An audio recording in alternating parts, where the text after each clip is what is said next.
नमो बुद्धाय. धम्मपद हे भगवान बुद्धांच्या शिकवणीचे अतिशय सुंदर आणि मार्गदर्शक सार आहे. धम्मपदात एकूण 423 गाथा आहेत.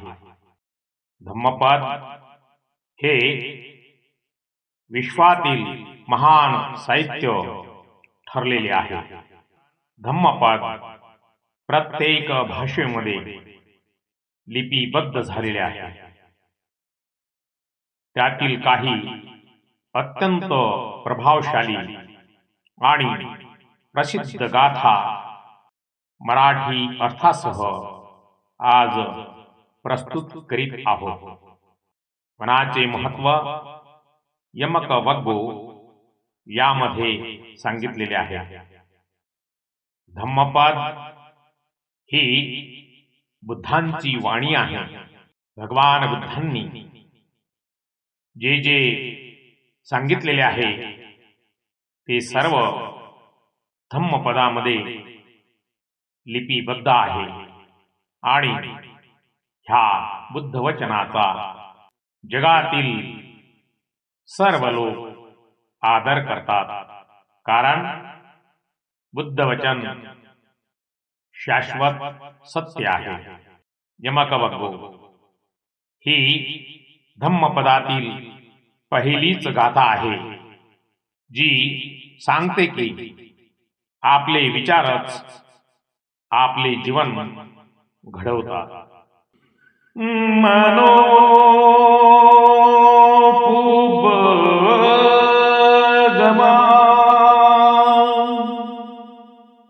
धम्मा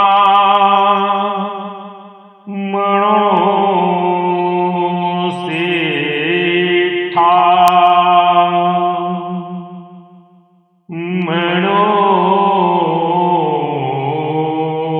मनोमया मनसाचे पदुठेण भासती वा करोती वा ततोडं दुःखमन्वेति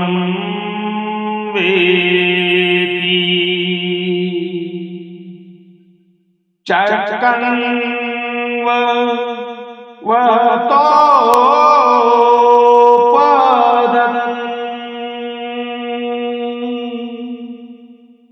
चक्रं वहतो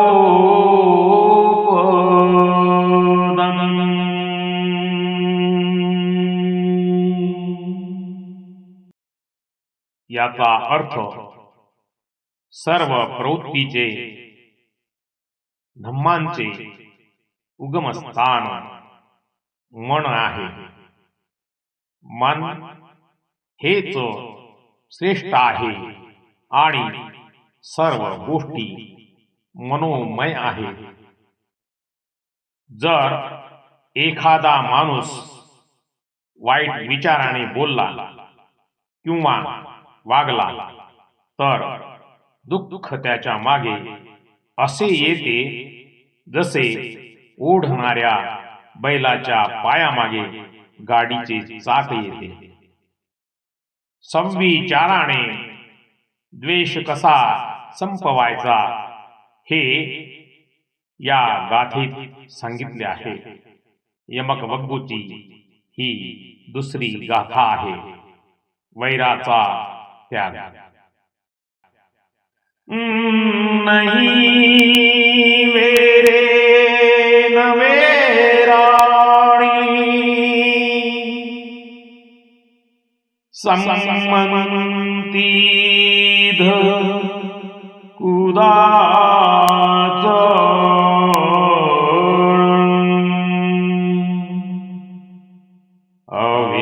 अवेरेन च सम्मन्ति संवन्ति यशधम्मो सनन्तनो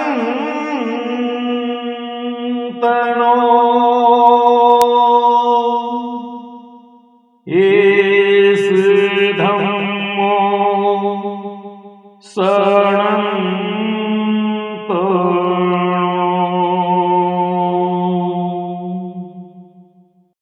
याचा अर्थ या जगात द्वेषाने द्वेष कधीच संपत नाही, तो प्रेमाने मैत्रीने संपतो। हाच सनातन नियम शाश्वत सत्य आहे। जीवनात जागृत राहण्याचे महत्त्व या अप्रमाद गाथेत स्पष्ट केले आहे। अपमादो मतं पदं पमादो मज्जुनो पदं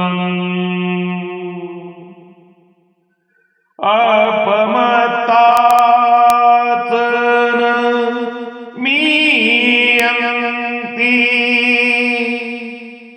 एपमत्ता यथा मता एपमत्ता यथा मता। याचा अर्थ जागृत राहणे हे अमृताचे म्हणजे निर्वाणाचे पद आहे, तर निष्काळजीपणा प्रमाद हे मृत्यूचे द्वार आहे। जे जागरूक असतात ते कधीच मरत नाही, अमर होतात, पण जे निष्काळजी असतात ते जिवंत असूनही मृता समान आहे। दुसऱ्याला जिंकण्यापेक्षा स्वतःला जिंकणे किती महत्वाचे आहे हे यात सांगितले आहे। अताणन्येव पठमं पतिरूपे निवेशये अथं च मनुसास्येय न किलीसेय्य पंडितो।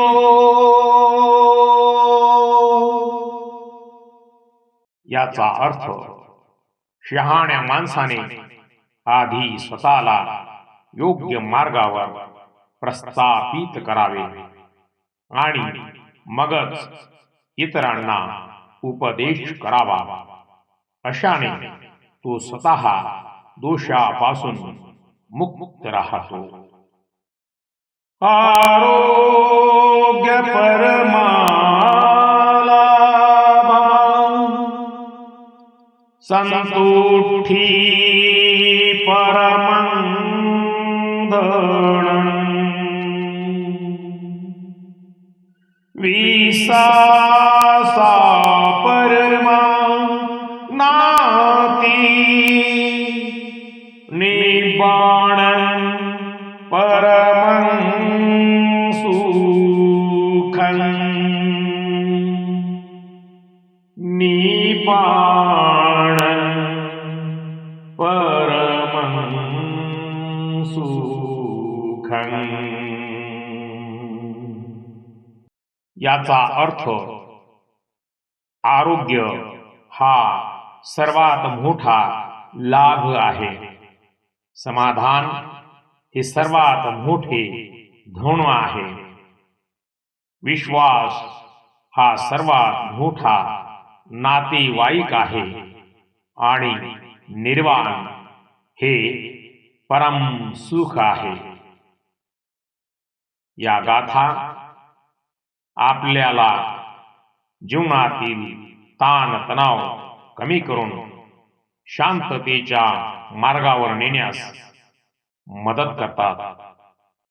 अक्कोध वग्गो, मैत्री आणि क्षमा या अक्कोध वग्गोमध्ये तथागतांनी सांगितलेले आहे. रागाला प्रेमाने कसे जिंकावे हे या गाथेत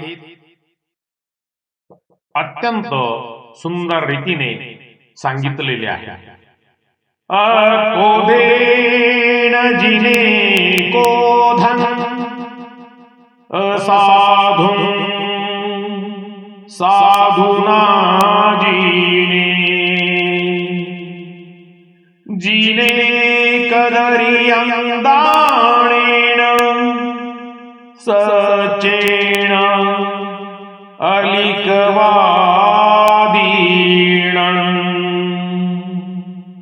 सचेन अलिकवादीनं.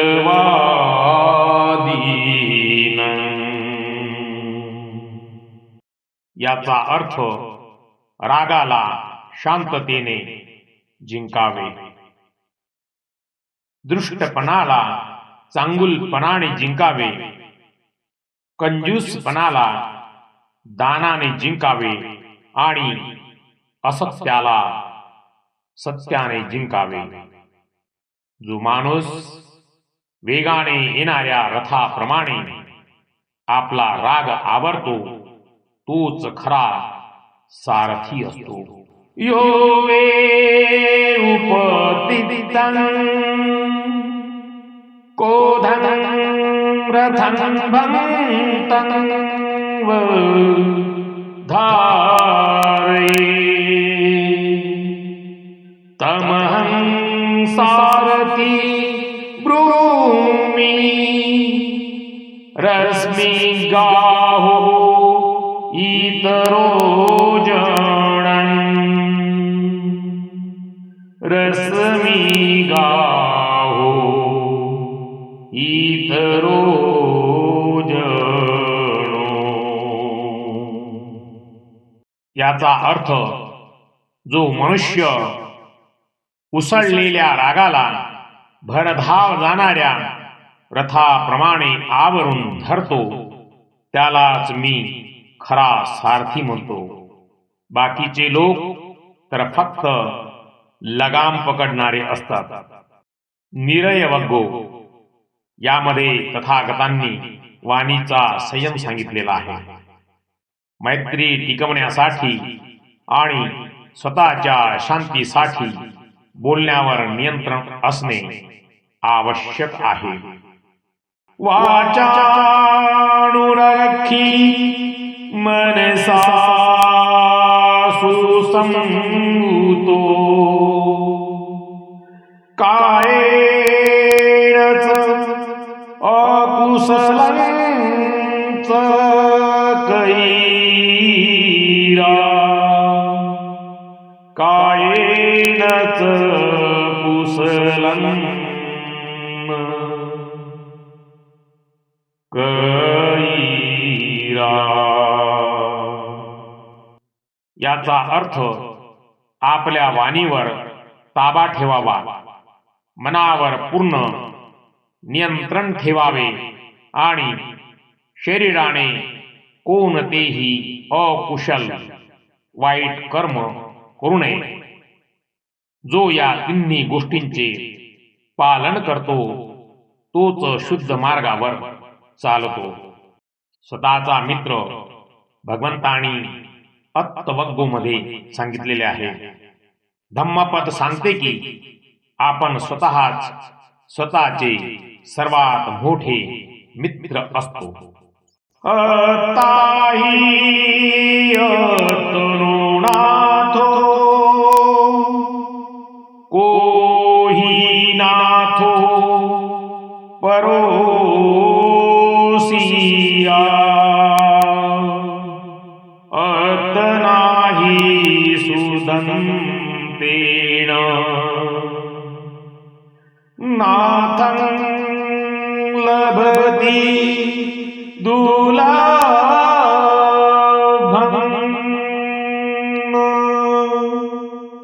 नाथं लभते दुर्लभं. याचा अर्थ माणूस स्वतःचाच मालक स्वामी आहे. दुसरा कोण त्याचा स्वामी असणार? जर स्वतःवर योग्य नियंत्रण मिळवले तर माणसाला असा स्वामी आधार मिळतो जो मिळणे अत्यंत कठीण आहे.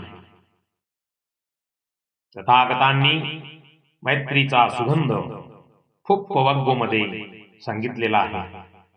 चांगुलपणाचा आणि मैत्रीचा सुगंध सर्वत्र पसरतो. न पूपगंधो पटिवात मे तीन चंदन तगर मल्लिका सतंच गंधो पटिवात मेती सपादिसा संपुरी सोपवाती.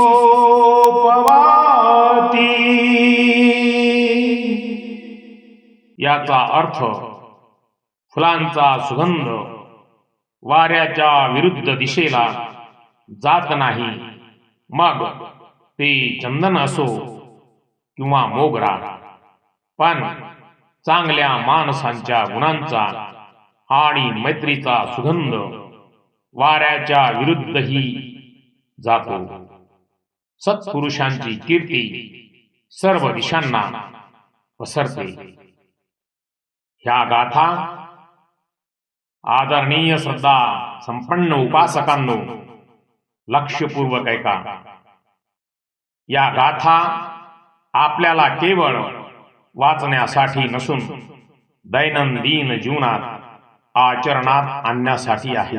भवतु सब मंगलम. सर्वांचे मंगल हो, सर्वांचे कल्याण हो, सर्वांना सुख, शांती, उत्तम आरोग्य आणि दीर्घ आयुष्य प्राप्त हो. जळातील, थळातील आणि गगनातील सर्व दृश्य अदृश्य प्राण्यांवरती तथागतांच्या मंगल मैत्रीची अनुकंपा हो. सर्वांचे मंगल हो, सर्वांचे कल्याण हो, सर्वांना सुख, शांती, उत्तम आरोग्य आणि दीर्घ आयुष्य प्राप्त हो.